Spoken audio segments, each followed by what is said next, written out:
Hey guys, Kendra here. We are reissuing episode 68, which was a subtext episode from last year about Jesse Lacey, the lead singer of Brand New. And we're reissuing it for reasons. Brand New announced a handful of shows for the first time following a long public hiatus. There were 3 shows announced in early March, and they were in Texas, Kentucky, and Tennessee.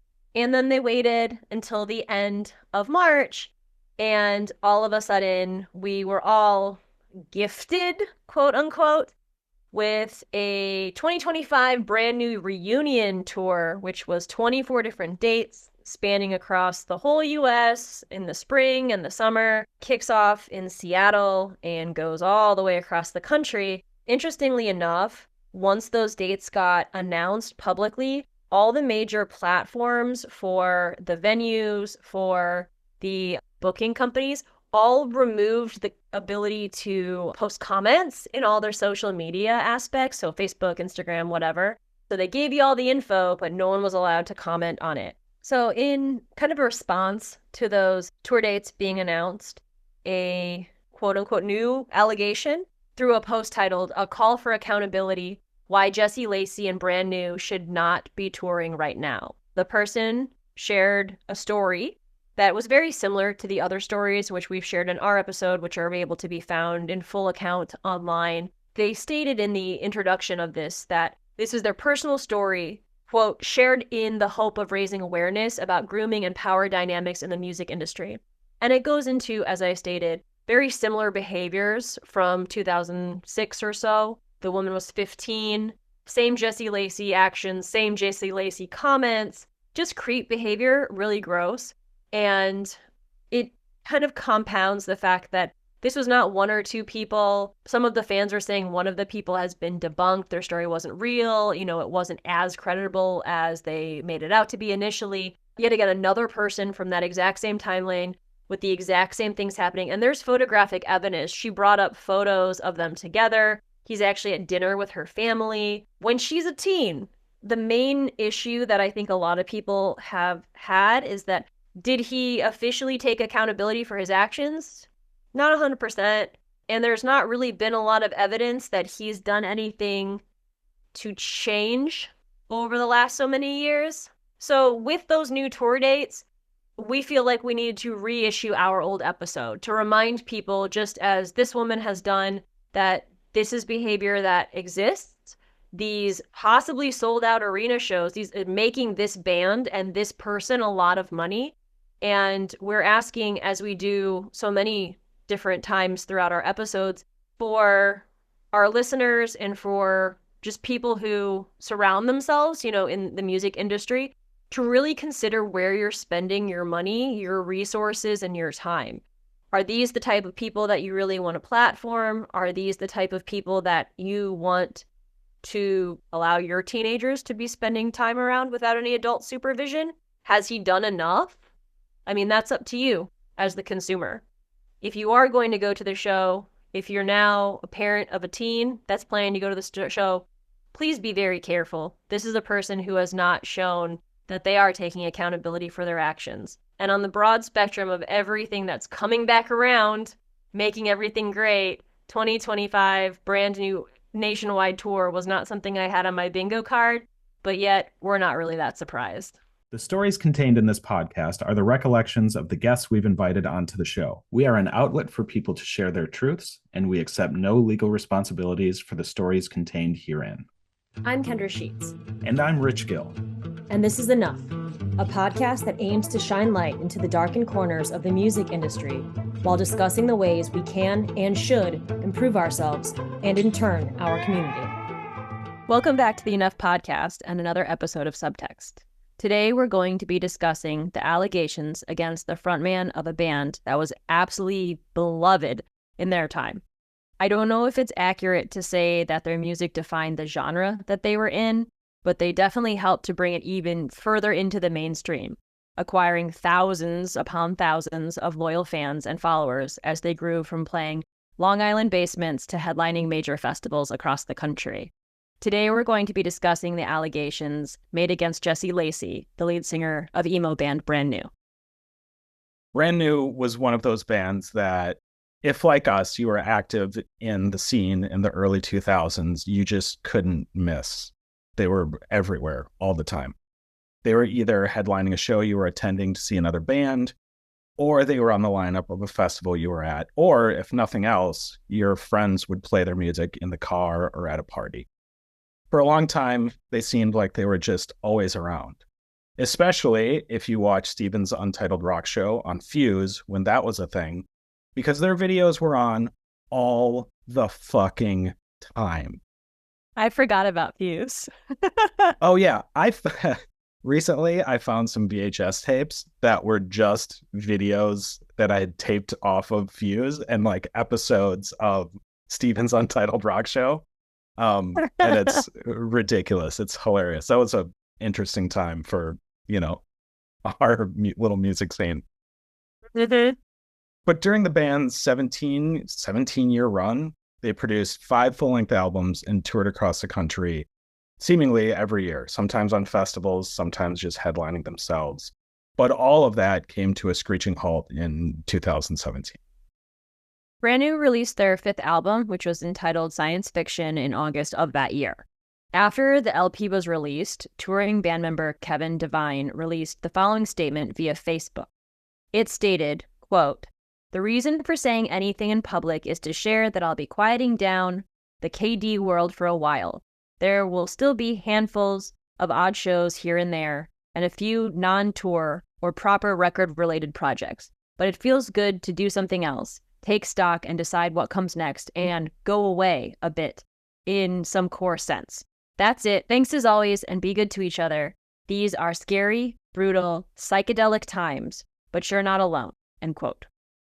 While 2017 was a scary time, and now is also a scary time, and next year will likely also be not probably so great, there's just some things in that message that seem a bit off. They're kind of cryptic, especially when you know, in hindsight, what's about to come next.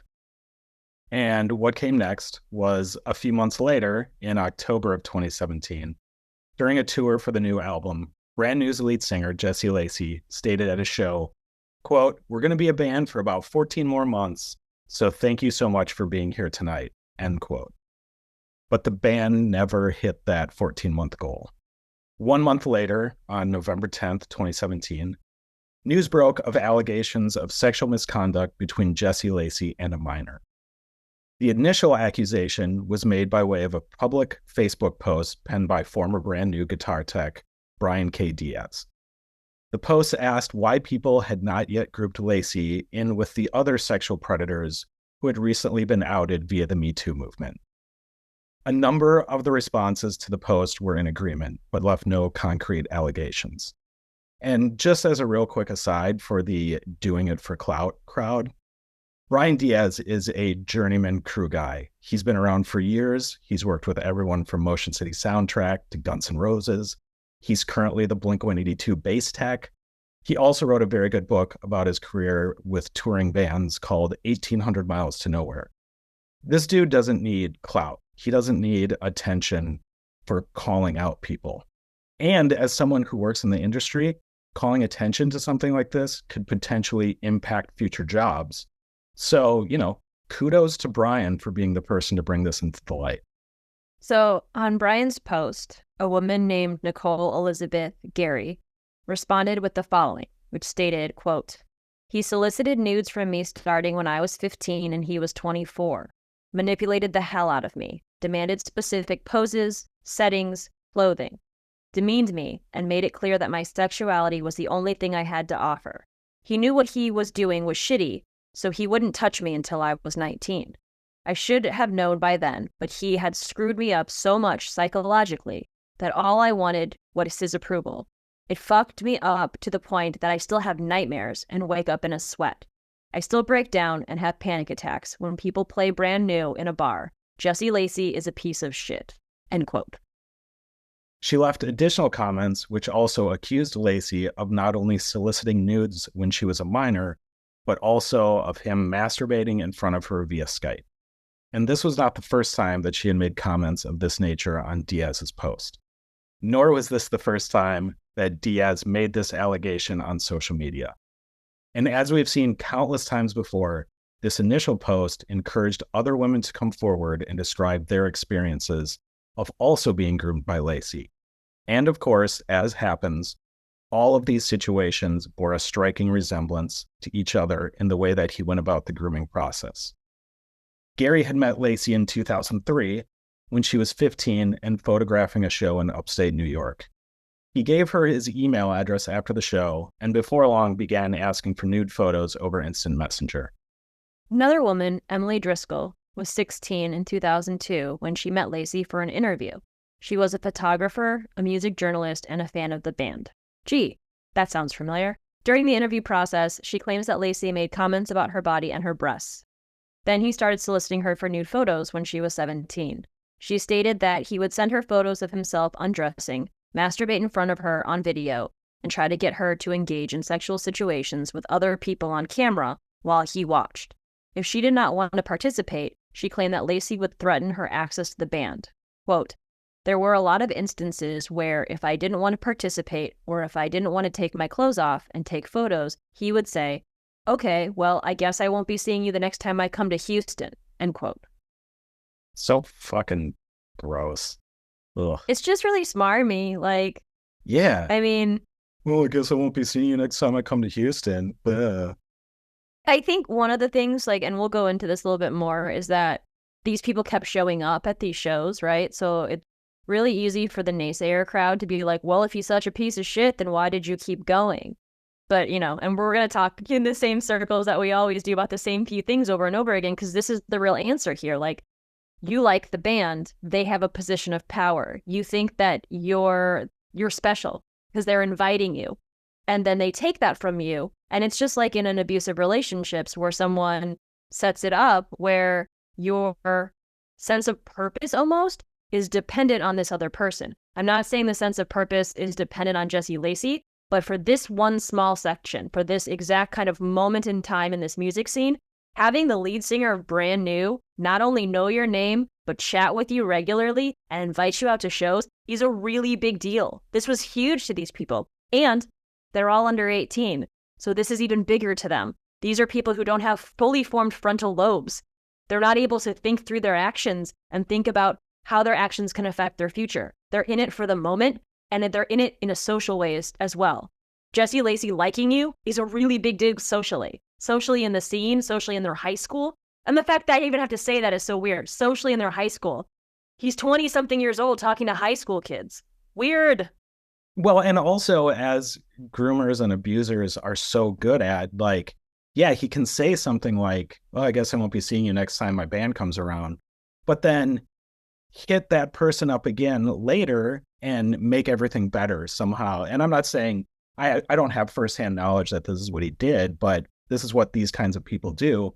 Apologize for last time, say he didn't mean it, or, you know, whatever. And then the whole process starts over again. That's how these people operate. So moving on, when Emily was 18, she went to a Brand New show in Austin, Texas with her brother and a friend.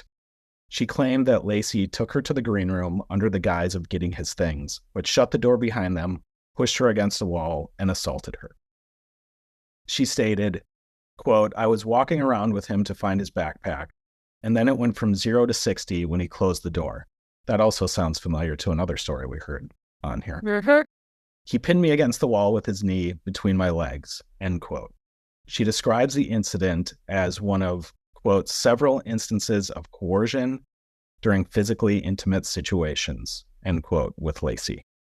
After these allegations came to light, the supporting band on the science fiction tour, Martha, pulled out of the remaining European tour dates. They tweeted, quote, "Support survivors always," end quote.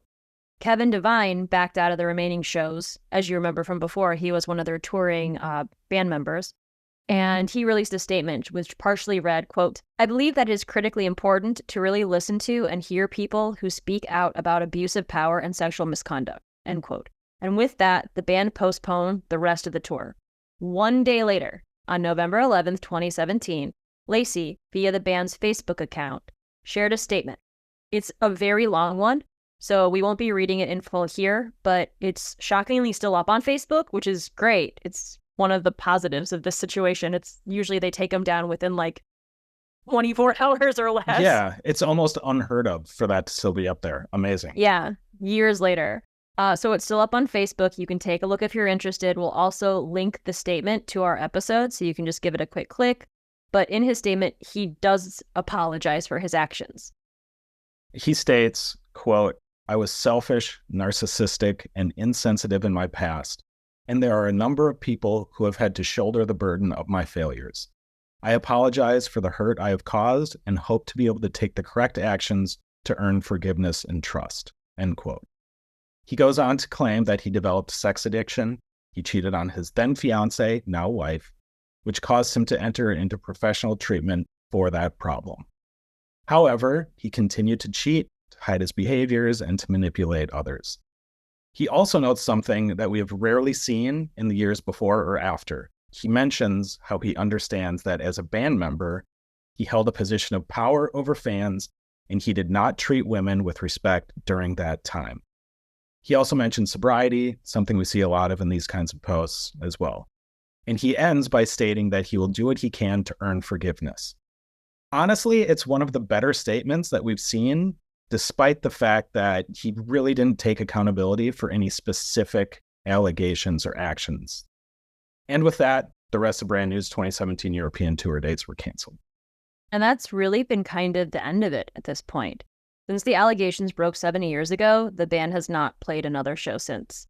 There is no talk of tours or reunion shows, despite the giant resurgence of early 2000s emo and pop punk bands getting back together to play like 10,000 capacity arena shows for hundreds and hundreds of dollars a ticket. But the band also continues to neither confirm nor deny that they are officially broken up.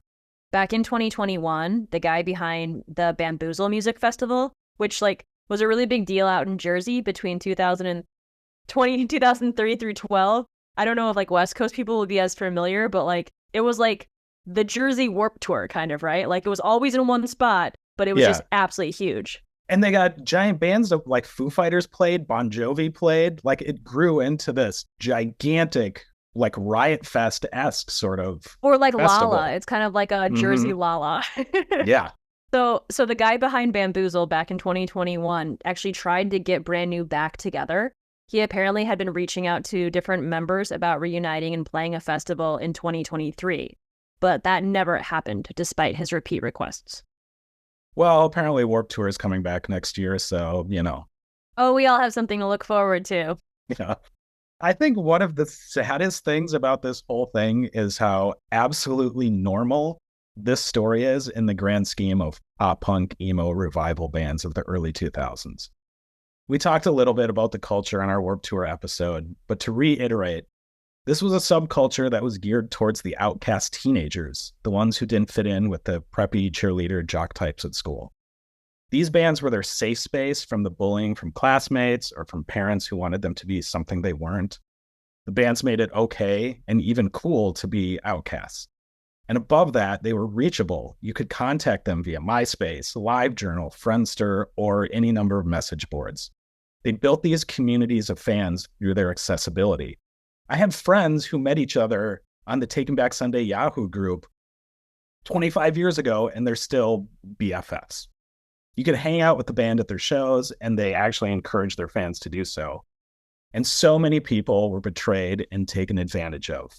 We saw it with Steve Klein of Newfound Glory, Chris Connolly of Saves the Day, David, I don't know how to pronounce his last name, of Simple Plan.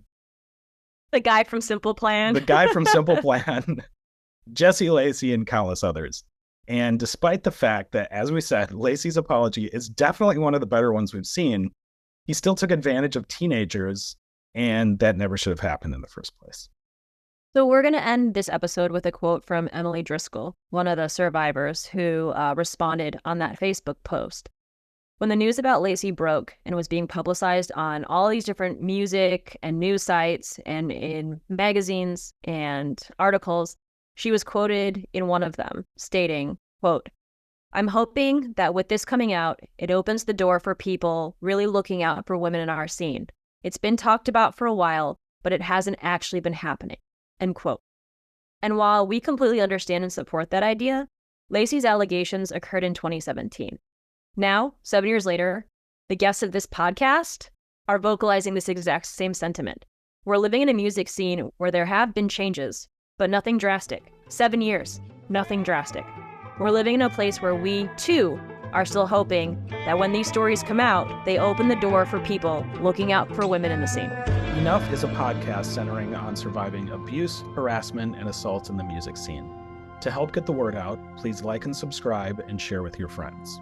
In 2025, we are interested in talking to teachers, authors, artists, activists, counselors, community organizers, and anyone else who is dedicated to making a positive impact in their music community and our society as a whole. If that sounds like you, please reach out to us at thisisenoughpodcast@gmail.com.